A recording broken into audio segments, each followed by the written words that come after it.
Festival. For those joining us for the first time, I'm Jo Stanford, Head of Corporate Portfolio Office and Head of Project Profession for Health Education England. I hope for those of you that have been participating all week that you've had a fun time, that you've connected with your counterparts and found the sessions of tangible value. Please say hello to everyone in the chat, let them know what the highlight of your week has been. So just before I dive into the detail, and whilst I quickly go through the housekeeping, I'd like to run a quick poll with attendees. You'll see it in the polls tab in the panel on the right-hand side of the presentation screen. So poll question number 1, would you consider project management to be your primary profession? And that would include those aspiring to a career in the project profession. And this is just to give me an idea of kind of who we've got on the call today, and so we can make sure we pitch it right. So whilst you're doing that, for anyone who's new to the festival today, in addition to the polls, you'll find the chat, notes and Q&A tabs. Please chat among yourselves, share your thoughts, ideas and reflections as I go through the presentation. It'll be really helpful for me to read them after the session, as we don't have time for a discussion now. If you have any questions for me, include them in the Q&A section as you think of them. Once they've been published, you can like someone else's questions, and the questions with the most likes will rise to the top of the list. So if you want to get your question answered, get it in there early. There'll be time for Q&A at the end of the session. The game code for this morning's already been put up, and a code will be given at the conclusion of the session for those that stay to the end. It's your last chance this morning to top up your total as the game closes at 12. Any final allocation of bonus points will be added after that from various contributions to other elements, and the final scores will be announced at the at the awards party this afternoon. If you have any difficulties at any time, you can check the info tab quick guide, which is in the sidebar, or message Jake, who is very kindly monitoring the help desk for us. So let's have a look at the results of that poll and see, what's the mix of folks that we've got here this morning. So in terms of how many people consider project management to be their primary profession, we've got 70% of people on the call. That's the majority of what they do. We've got 20% who say it's an add-on skill to a primary profession in another area. And we've got 6 who say, no, it's not to do with me. And we've got 4.5 saying not sure, here to find out more. Okay, so hopefully this will give information for everybody in relation to their roles. So I know that some people are involved in the apprenticeships and in other areas like that are kind of complementary to what we're doing in terms of the profession. So hopefully we'll have something for everybody in the session this morning. So I'll just give you a very quick background intro into myself. So I'm a chartered project professional with the APM, the Association for Project Management. I've been working in the project profession for about 23 years now. I've worked in the arts, the private sector, central government and the NHS. Now, I came into the NHS because I believe wholeheartedly that access to healthcare is a human right that should be available to everyone, everywhere. And that good health is a foundation for a happy life. I also want to make a difference and do something worthwhile with my life. And I want to leave the world a little bit better than when I entered it. For me, combining my love of learning and my burning need to improve things, this makes for a perfect career for me, and I hope for you too. When I came into the NHS 8 years ago, I was rather shocked and bewildered by the fact that there was no coordinated project profession and no one responsible for supporting and developing professional standards, capability and careers across the system. That seemed like a huge risk to me, and it didn't really show value for the unique skills and abilities that project professionals bring. If we go back to Stephen Carver's maturity model from Wednesday afternoon, for the NHS as a system to deal with things like the pandemic, it needs to have skills, connections and data to be effective and efficient, and to be able to meet the needs of stakeholders, but also to be able to pivot and respond to change. Imagine how much easier it would have been at the start if all the heads of PMOs from all of the NHS trusts and others and CCGs and other organisations had been connected up, and that we developed relationships with our counterparts in each region. and that we had a network that we could contact at any time in an instant. We can plan to have this ready for the future. But in the meantime, we can build the capability to help the system recover from this crisis. So with the recognition of the need to build skills to deliver public sector improvements through the development of things like the government project delivery profession that Fiona Spencer talked about, and the government's Project Academy, in relation to this, I've been leading a programme to develop the project profession in the NHS, working with counterparts in the ALBs and the regions. So I'm just going to go into the slides now and to show you what that programme has been about. So the festival and the development and launch of the capability framework and the apprenticeship programmes that we've done this week is only a small part of a wider programme. In this session, we're going to look at the aims of the NHS Project Profession Programme, the proposed NHS Project Futures Academy function, and the context in terms of the future of work and the profession. So, starting with, so where are we on our roadmap? So for anybody that did the session with Anthony Willoughby yesterday morning around mapping communities and mapping your landscape, this is really helpful to understand where we're at and where we're going. So this isn't the start of our journey, but it is a tipping point that could drive it forward and embed the project profession across the NHS. As Stephen Carver said, no one likes the pain of the journey. There are going to be swamps and deserts, there's going to be crocodiles and fogs on the way, but we keep going and we keep working together to do it because it is something, there is something that is better on the other side that we passionately believe in.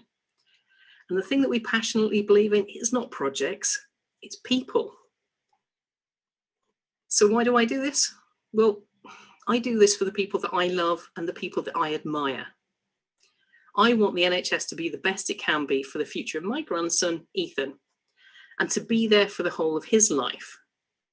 Also, for those it's helped provide a long and fulfilling life to, like Mrs. Edridge. Now, she unfortunately passed away recently, but she was with us on this journey for a short time. She inspired me and became the first honorary member of the NHS Project Profession. If you're interested, you can read the full story in the 4th edition of the community newsletter. So, what do you do it for? Share in the chat with everybody. Who motivates you to work in the NHS? What's the thing that drives you?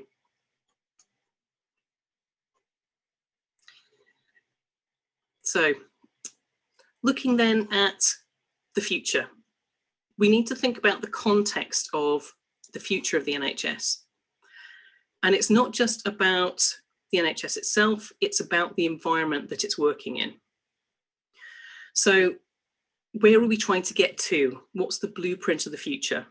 What do we need to do for the profession to be fit for purpose, to be skilled, to be experienced, to be collaborating and networking across the NHS and social care to deliver responsive, adaptable services for the benefits of patients? So what could it look like?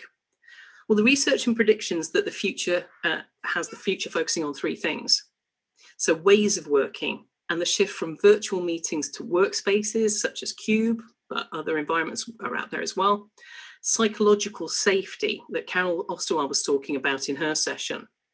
And then around liquid learning and working, which is that combination of learning and doing and being able to learn as you need the information and as you need the skills and apply it at that point. And that's something the apprenticeships will really support because that's about learning, applying, reflecting, and then learning more. There's a whole area around automated processing, the data analytics and AI linked with systems thinking and the systemic impact and having the big data to be able to understand that.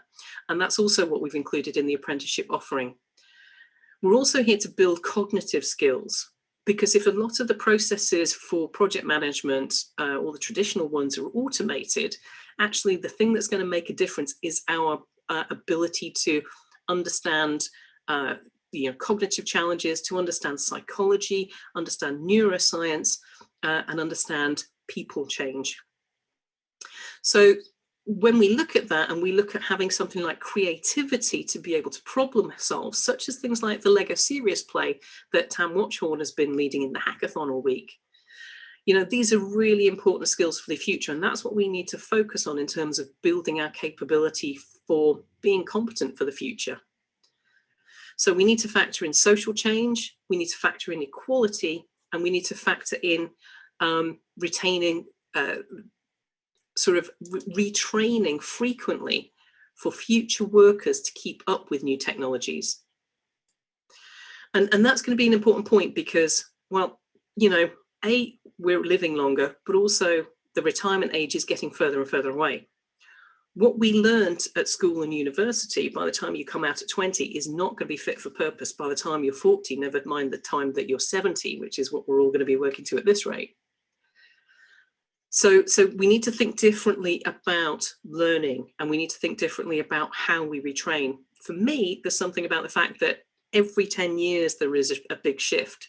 So if we think about having to kind of retrain for the future, for new technology, society changes, professional changes, every 10 years in order to keep up, that's going to have to be the new paradigm for life. It's not going to be the old school, work, retirement that it used to be.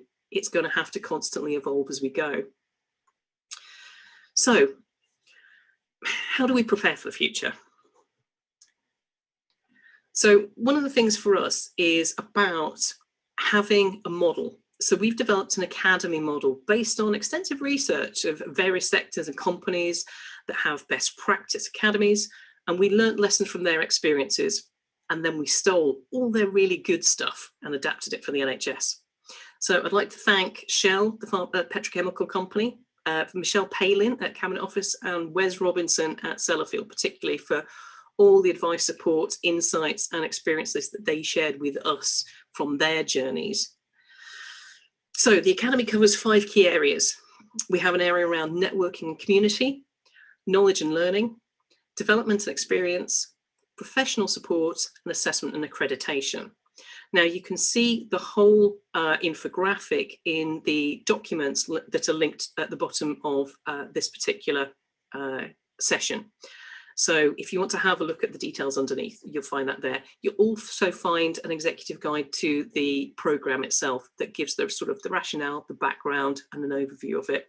Please feel free to share that with people that you think need to know about it. So in terms of then having developed that model and the approach, we then have some key components in terms of how we're delivering this blueprint for the Project Academy. So we have a program that has 9 work streams. Some of the key products from the work streams have been delivered, and services such as the community of practice, communications, and YouTube channels, the newsletter, have all been developed. The Online Learning Academy with 5 online learning modules that have had over 5,500 users go through those modules were all launched in October 2019. And so we have a whole bunch of resources that are already out there, and we've got it up and running. And what we're going to do is we're going to add capability and functionality as we go. So this week, obviously, we've been developing and launching the Project and Change Capability Framework, the 4 apprenticeship programs, the Learning and Development Guide, which is going to be this afternoon, which the prospectus, which covers more information. So this gives you a kind of an overview of the various elements that we're working on. But in terms of then, you know, what stage are we at? If I just quickly go into then, we are here. So we're about 2/3 of the way through phase 2 of this program. We've delivered the competency model in phase 2. We've delivered the core skills online learning modules, capability framework. There's a manual competence assessment tool to go with it. The 4 apprenticeship programs have been procured, and you will hopefully have met them all yesterday. But if not, the video will be on the site and on our YouTube channel. And the learning and development prospectus, which will be this afternoon. But also we have built the community and we've developed the regional PMO networks. And that's about getting people connected up and getting the community coming together and working together. So what do we still have to do?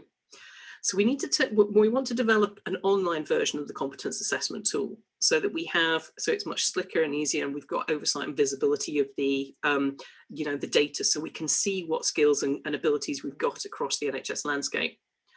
We've got the apprenticeship programs to be set up and the first cohorts of learners in train. We've got development of an ESR professional code for workforce data analysis and for national and regional dashboards. And this is really critical because at the moment, we've done some analysis of ESR data, which shows people who have project or program or portfolio or PMO in their job title, but that's not a definitive list. We know there's probably loads of you out there that don't have it in your job title, but that's what you do. And we know there's loads of people who have it in their job title and they don't do it at all. So the only way we can actually really start to identify who is in the profession and start to look at where they are and how we can connect with them and how we can support them with developments and opportunities is to have people identified as part of their employment records, so that we've got a code so that we can say, yes, this person's part of the profession. And that's one of the work streams that we will be working on coming through this year. So the challenge we've got is that going into phase 3, and this is where the project, although we have a quest because we know exactly where we want to get to, the things we want to put in place, what we want to do, there's some swamps on the way. And this is because we are dependent on systemic engagement and sponsorship for the NHS Project Futures function. And that's going to be in terms of resourcing and funding. Up until now, it's been done by volunteers in addition to the day job, which has meant it's been slow, it's been patchy, it's been, as and when we've been able to spend time on it. And that's made it a lot slower than it should have been. But I'll come back to this point because I want your help and insight into this and see what we can do to kind of move forward. So, but one key outcome of the programme is to build awareness and support for the profession. And this is where you guys come in. So we need to have a shared identity for the project profession in the NHS and to promote the brand and to raise its profile. So that starts with a compelling vision. And this vision was created collaboratively by a group from across all regions in the NHS. And this is what we believe is really important to us in terms of our sense of shared purpose. And that's that the NHS project profession attracts, develops and retains project professionals and practitioners, ensuring the NHS has the capacity and capability to deliver sustainable change to the system for the benefit of patients. So let me know in the chat if you think it's a good one, if you've got any challenges with it, is it something you can get behind? Because what we need to do then is we need to promote ourselves and we need to create credibility. So to demonstrate the value the profession offers to the sector and the support it can give to professionals in other fields in managing complex change, we need to raise awareness of the profession's chartered status, of the standards and governance and accountability that underpins it, and also the legal liability that it holds. So many people are unaware that they can be sued or prosecuted if they don't manage their projects in an appropriately governed way. So that's about not just how it's delivered, but also as well as what's delivered. And if you've ever seen the government's Public Accounts Committee, it's not just simply about, whether something's failed, it's when it failed and what was in place and what wasn't in place to make sure that it didn't fail. And that's all about the how. So we need to raise awareness. We need to let people know that there is accountability in relation to it. And we need to raise awareness that, of the knowledge and the credibility of the professionals in the NHS and what we can do that is specialist and add on. Okay. So how are we going to do it? We get connected. We all do it collectively, individually, at all levels and from all directions. We lead by example by modeling the professional standards and supporting our teams and peers to develop. We collaborate, we share best practice and support our collective improvement. We promote the value we add by offering our professional expertise as coaches to our colleagues. We aren't always going to be the most senior people in the room, but when it comes to navigating the peaks and swamps of delivering change, we are the Sherpas. But it cannot be left to a handful of people to put it all into effect. It can't be done for you because it won't work. We need everybody in the profession to be responsible for embedding it in their organisation and changing perceptions within their sphere, one conversation at a time, until it becomes the new norm. So you are all the change agents for this programme, and we need you to do your bit, because that will benefit us all in the end. So what else do we need? We talked throughout the festival of the importance of equality of opportunity and access to development and progression. We need to create the environments and the culture and the behaviours that enables everybody to thrive and to be the best that they can be, and to bring their unique skills and abilities and perceptions to the delivery of change. And this is backed up by facts and hard facts about the employment data. So the slide that I'm showing you now shows, the top one shows you the blend of ethnicity for bands 1 to 4. And what you'll see is we've got more of a mix, we've got a greater diversity. You know, you'd expect it to be in London and the southeast more than perhaps sort of very traditional outlying areas, sort of northeast and southwest. But what you'll see, the difference is that if you look at the top one versus the bottom one is the bands 8 and 9. And you look at how little diversity there is in comparison. And this is something that we really need to collectively tackle. And again, this is something we all need to do. We need to be mindful of our unconscious biases, and that's about understanding what prompts those biases, where they've come from, our own dynamic, our own backgrounds, and our experiences.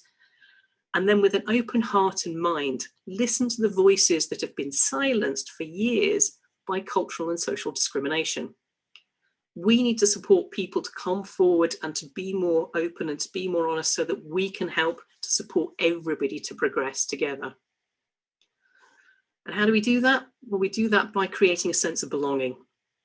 We should all have an equal place at the table and contribute to the future success of the profession through our unique perspectives, our ideas, and our suggestions. We as a community can decide on a set of values that nurtures belongings, and we can have our own code, which may be a little bit pirate. So where do we go from here? So the first question is whether or not what we're proposing as a project, a professional community of service, is desired. So there are 2 polls that I want you to complete, and they're going to be coming up shortly for you to look at. And this is about, you know, taking a moment to reflect on where we've come from since the last conference we had, which was in October 2019, when we launched the first really core elements of it. And what we need to know is this still the right thing to do? Would having the NHS Project Futures Academy offering add value to the sustainability of the NHS? Would it make a difference? Would it improve the services, the outcomes, the experiences of, you know, the staff and users if we had this function in place? So that's the first question. Because if it doesn't add value, then it's not the right thing to do.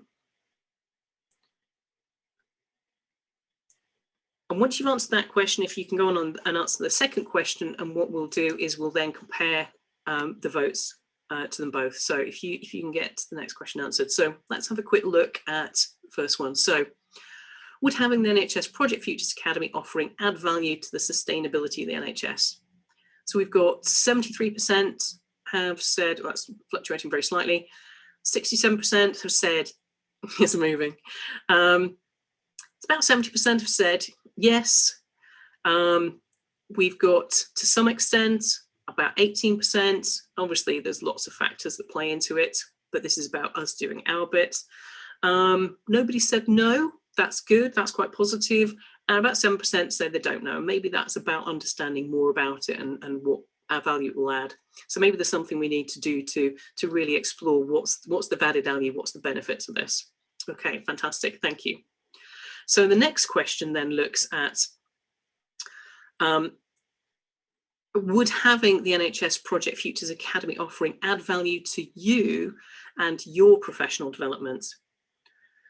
Because it's important that it's not just for the system and does what the system needs it to do, it's also for us as a workforce and us as a community and as a group of professionals in the NHS. Would it make a difference to you? So just give you a moment to fill that one in, and we'll have a look at that and say, and again, if there's anything in terms of comments, so anybody who's put to some extent or no or not sure or don't know, stick your comments in the chat, because it's really important for me to understand what's the thinking that goes behind that. And it might be that it doesn't add value to you because you're not a project professional, in which case you go, wow, or you have a different view on it, in which case add it to the chat, because it's really important to understand. So in terms of then looking at the scores, it looks like they've more or less stabilized. So we've got about 70% say yes, it will add value, 17% said to some extent, 3% no, 6% said don't know. So again, some clarity to maybe explore there.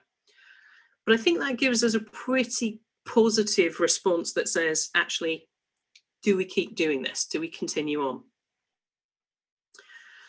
So if that's the case and you want this to continue and you want us to keep working on this and putting this in place, we're going to need to look at options for hosting and funding it.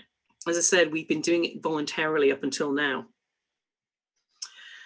But the problem is that the more we develop in terms of a service, the more it needs running and coordinating, particularly things like the apprenticeship programs, the online learning modules, the framework, the learning and development opportunities.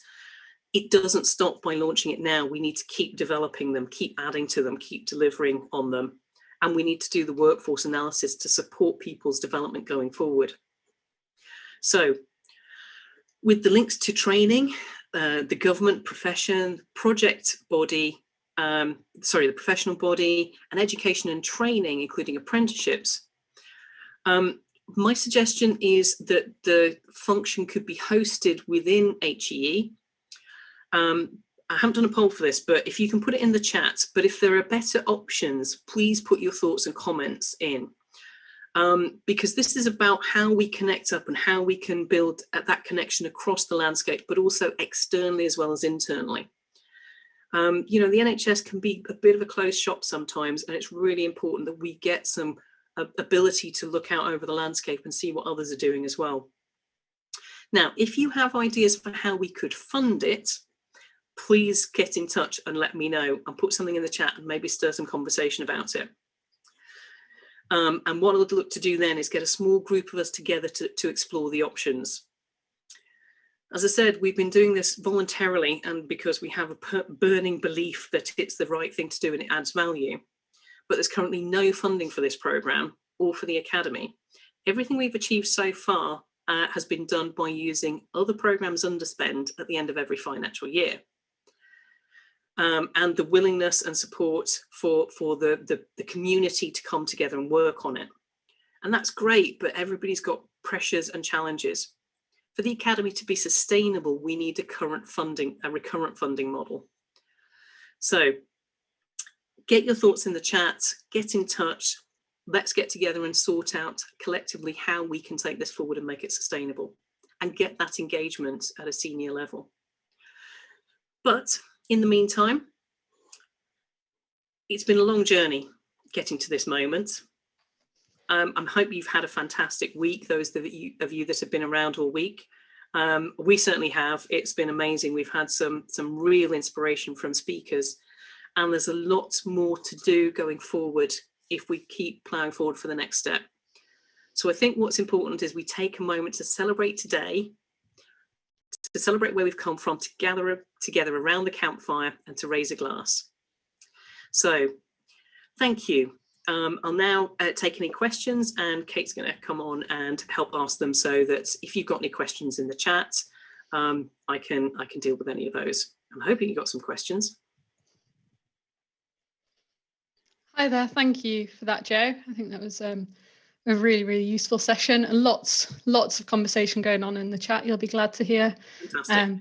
Lots of people agreeing with the vision, saying they can support that, and it's a strong vision. A few suggestions of things that other people, words that add in, like adding in the word change, and also obviously the challenge is then embedding it across everywhere. But yeah, lots of people agreeing with it, and people putting suggestions in the chat on how we could actually fund this program. So that's great. Awesome. So please continue doing that. I know Joe will read absolutely every suggestion.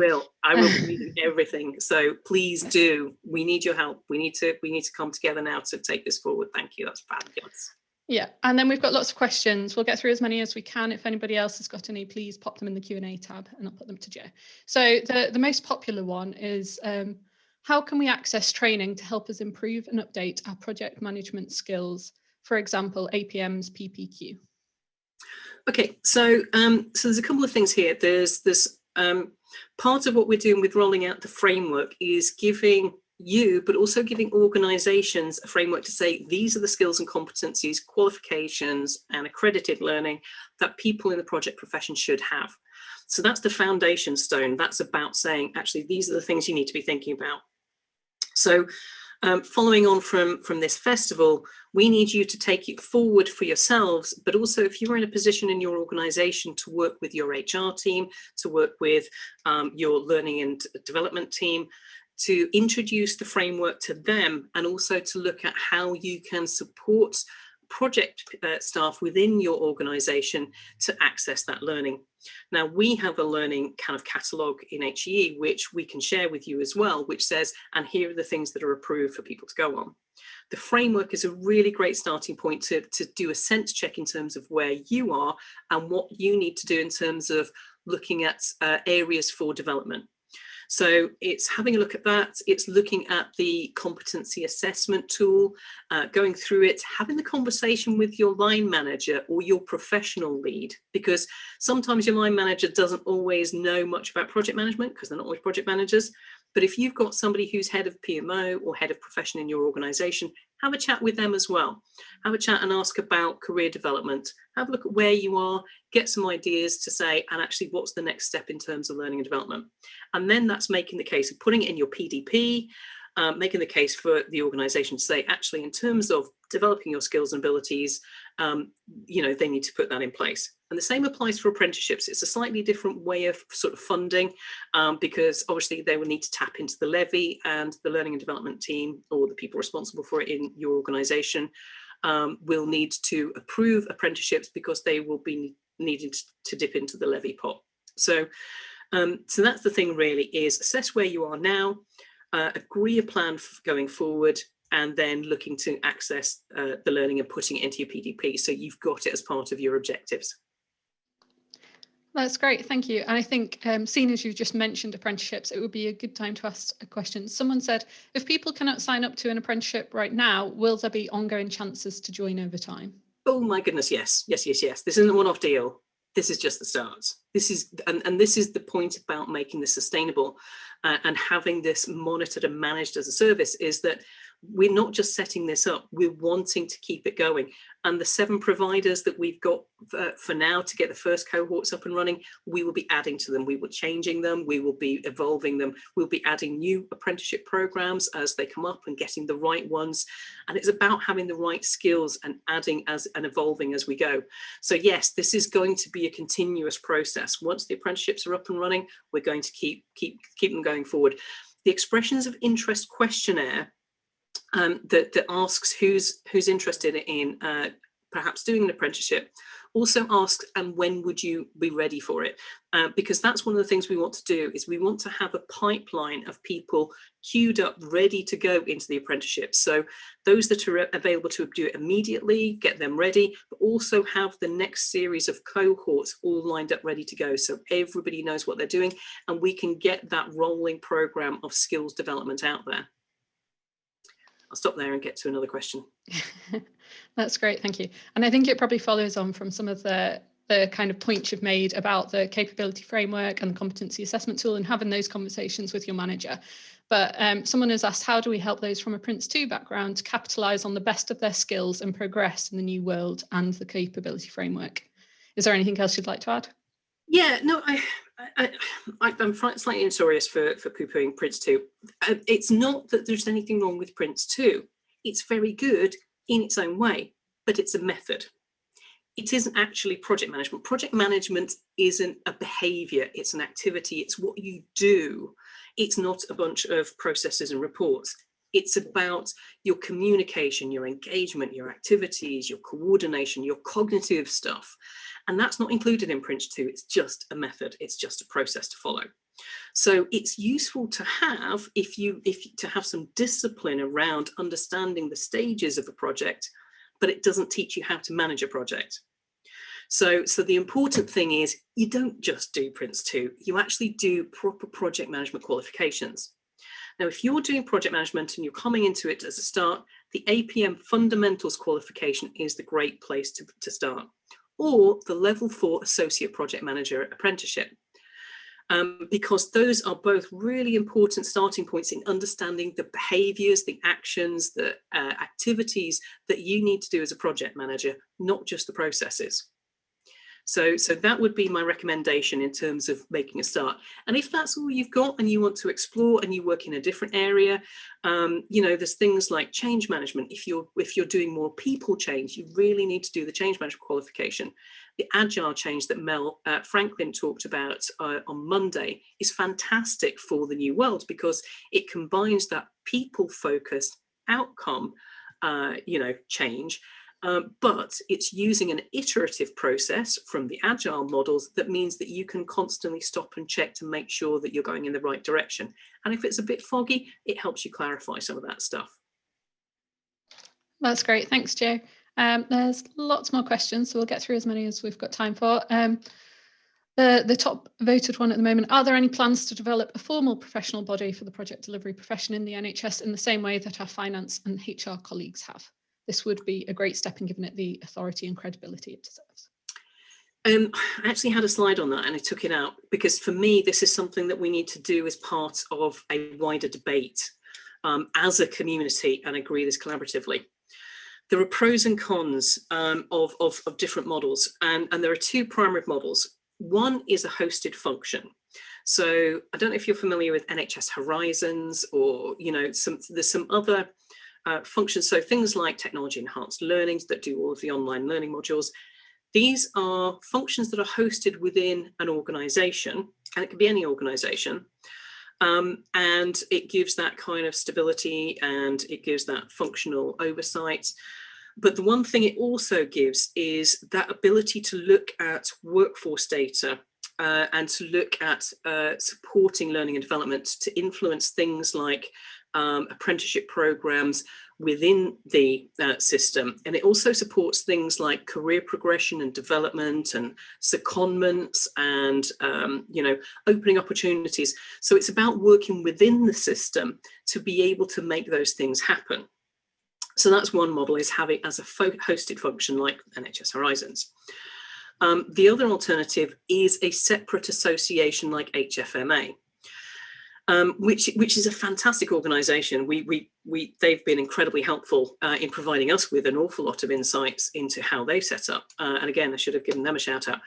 The problem with that model, or the limitation with it, is it doesn't give us then that ability to do that workforce modelling, to look at where people are, to support their development within the system. So it would be great for developing the individual and supporting the individual with their career. It doesn't necessarily help the NHS to manage the resources and to set up the infrastructure and to enable more flexibility and movement around the system. That needs to happen from within. So it's not an answer, because actually we need to have a proper full in-depth conversation about this. So if you're interested in being part of that conversation and looking at the pros and cons, then stick your name in the chat and we will include you as part of that conversation. And we'll go through it all at that point. Okay, next question. Excellent, thank you. This one I know you could probably talk all day about, so maybe just your top couple, but someone's asked, what are your hopes and fears for the future of the project and change profession in the NHS? So can I limit you to a couple of hopes and a couple of fears? Okay, so you always start with fears first because you need to debunk those. So my fear is that we don't get enough engagement from the project community to come together to make it enough of a movement to make it sustainable. Because, as I said earlier, it's been a handful of people working on this days, evenings, weekends to try and make this happen because we really believe in it. But we can't keep doing it on our own. We need a collective, input to make it work. And I know everybody's busy, and I know it's really hard because there are so many pressures on. But it's just that ability to do that little bit that just can make that connection, just contact somebody, just, have the call with somebody to make it happen. If we can do that, if we can come together and we can collectively decide on the direction of travel, on the things that we need to do and to communicate, I think that for me, that makes it sustainable, and it makes it better for the NHS. Because if we're connected, if we're skilled, if we're competent, if we know what we're doing, if we can support each other, then that's only got to be good for keeping the NHS sustainable for the future. My other fear, really, politics, reorganisations. One of the reasons that I was absolutely adamant that this be not just an organisational development, I could have just done this for HE, but I didn't, because organisations are in constant flux. One of my early mentors in my role coming into the NHS in portfolio management, Ed Reed, who I'm hoping is perhaps on the call, and he's been here all week, and a great inspiration for me. When we first met, he said, I said, this is my third attempt to implement portfolio management in the NHS, because a merger, a disbanding, a reorganisation had basically lost all of the amazing work that had been done. And we can't afford that. So for me, embedding it in the fabric of the NHS is really critical, which is why we have the framework, why the apprenticeships. We're looking to work with NHS employers to update their job role profiles and look at things like workforce data. We need to embed it in the fabric to make it stick and to be anchored past all of those fluctuations of political change that go on. And I know that was a longer answer than you were hoping for. That's okay. Thank you, Joe. I think, really good insights. So a quick one, hopefully. Probably not. I didn't say my hopes. You didn't say your hopes. Well, one hope. Hey, one hope that when we do this again next year, there's 2,000 of us coming together and celebrating and developing and learning and building for the future. Don't tell Kate, because that may be a bit terrifying. We're going to get her back to do this.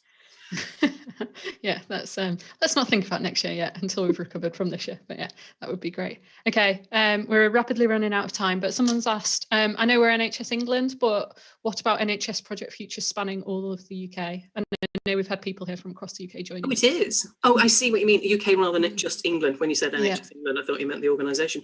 Yeah, no. Again, that's also my vision of the future. But we couldn't start with everywhere at once. This is about, if you went to Anthony Willoughby's session yesterday, it's about building communities and connecting. So I absolutely want to connect up the 4 countries, and not just the 4 countries, talking to folks in Australia and Canada. Actually, why stop there? There's such an important thing about us connecting with people in similar roles and like-minded areas, and connecting with our peers and being able to share and learn and help each other to develop. So absolutely. So if we've got anybody from Scotland or Wales or Northern Ireland or anywhere else, put your name in the chat and let's have a call, and we'll talk about how we can get things connected up, because that's absolutely on my agenda for where I want this to go. Excellent. That's fantastic. Thank you, Joe.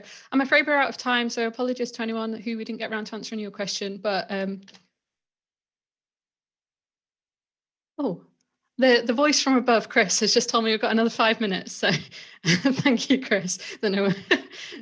So we'll carry on because we've got lots more. Sorry, just trying to read where we're up to. What advice would you give to someone wanting to access the project management role, having already done the APM PMQ, but not having had enough experience so far? So they've got the qualification, but not the experience. Okay, so I've been doing this with a few people because I've been doing some coaching with people who aspire to careers in the profession, and we might look to see if we can do something more broadly. So for anybody here who is aspiring to a career but is struggling to get that opportunity, the way we're looking at doing it, and the reason why I included aspirants in the career framework is that doesn't exist in the government framework or the APM. But actually, how do you get that first role? How do you get that first job and experience? And this is where heads of professions, program managers, people who are leading on that function in the organizations need to come together to look at providing opportunities. So what I've done with this program is that somebody came to me saying, desperate to get some experience, but I can't get a job. I've got the qualifications, but I've got no experience. So actually, I gave him a project to do. And it's kind of a part-time secondment that gives him the opportunity to learn, put him on the Agile Change course. So he's got that skill. We're applying that learning, and we'll continue to do it after the festival's over. And we will help him to get that experience so that he's then got it to take to the job interview. This is my experience of doing this project. He's also got a reference because I can say how great he's done in terms of doing it. And it's about us curating those opportunities for people who are aspiring to opportunities and to careers in the profession. So if you're out there and you're aspiring to a career and you really want to, have a chat with the person who heads up the PMO or heads up programs and projects in your organization. Say, I really want an opportunity. And sometimes it'll be about giving access to it. We might look at simulations and how we can give people an opportunity to apply some of that learning in practice so that they can then take that to an experiential role. But again, it's about coming together and making those opportunities for people and getting coaches and mentors for them as well to help them access that learning. Excellent, thank you. We've got another one, which is maybe just a clarification, so a quick one, but somebody said when they first saw the term academy, they took this to mean learning and training only, sort of the learning and training element, rather than a term encompassing the whole package and approach. So how do you see that, Jo? Yeah, so the one thing we're not doing is we're not looking at actual project governance. We're not looking at the assurance side of it. What we're looking at on this side is the capacity and capability to do those things. So we'll look at it from a learning and development point of view in terms of what skills and abilities do you need, what coaching might you need around doing your governance, but we're not, this is not about oversight of delivery. And it might seem an odd thing to say, but so the Infrastructure and Projects Authority not just looks at capability, but it also looks at governance and assurance for all major projects across the public sector. They coordinate the teams that do medium level risk assurance. So they will have a gateway team that they will provide, and they will send those teams out to look at the governance and assurance of programs and projects. That is not what we're doing as part of this. This is just about the profession, the workforce, the capacity and the capability. Now we will look at the skills and the knowledge and the tools and the templates and the technology that you might need to support you in doing all of that, but we're not doing any of the bit around oversight or governance and assurance part of it. So it's just really to separate that out. So I hope that sort of makes that clear. Thank you, that was really useful. And I think at that point, unfortunately, we will have to stop. So yeah, thank you, Jo, and I will let you say any final comments you'd like to say. So yeah, so thank you for joining this, and thank you for comments. I will absolutely be looking at those afterwards and getting in touch with anybody who's been volunteering themselves to help out. That would be fantastic.